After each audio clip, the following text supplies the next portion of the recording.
3.1 the Salt March and the Civil Disobedience Movement. अब हम पढ़ेंगे सॉल्ट मार्च के बारे में, मीन्स नमक यात्रा के बारे में, और सिविल डिसओबीडियंस मूवमेंट के बारे में।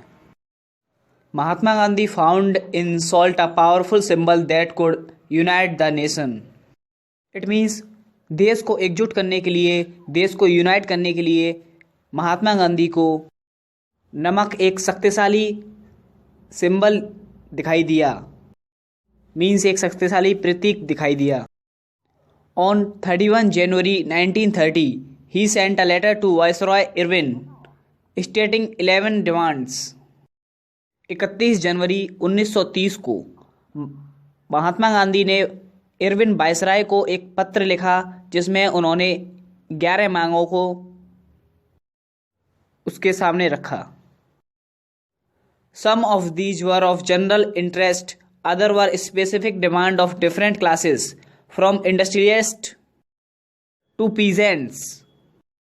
It means इनमें से कुछ मांगें नॉर्मल थीं, कुछ डिमांड्स नॉर्मल थीं, और कुछ इंडस्ट्रियलिस्ट मीन्स बिजनेसमैन से रिलेटेड थी, और कुछ मांगें पीसेंट्स मीन्स किसानों से रिलेटेड थी।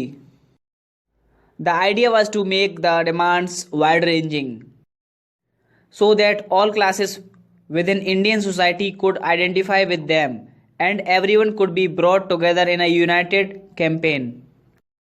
गांधी जी इन डिमांड्स के जरिए, इन मांगों के जरिए समाज के सभी तरह के लोगों को अपने साथ जोड़ना चाहते थे, ताकि सभी लोग उनके यूनाइटेड कैंपेन में, उनके अभियान में शामिल हो सकें। The most stirring of all was the demand to abolish the salt tax. इनमें से सबसे ज़्यादा इम्पोर्टेंट जो डिमांड थी गांधी जी की, वो सॉल्ट यानी नमक पे से टैक्स हटाने की थी। Salt was something consumed by the rich and the poor alike, and it was one of the most essential item of food. नमक को अमीर और गरीब सभी लोग यूज करते थे, क्योंकि ये फूड का सबसे इम्पोर्टेंट ज़रूरी हिस्सा था।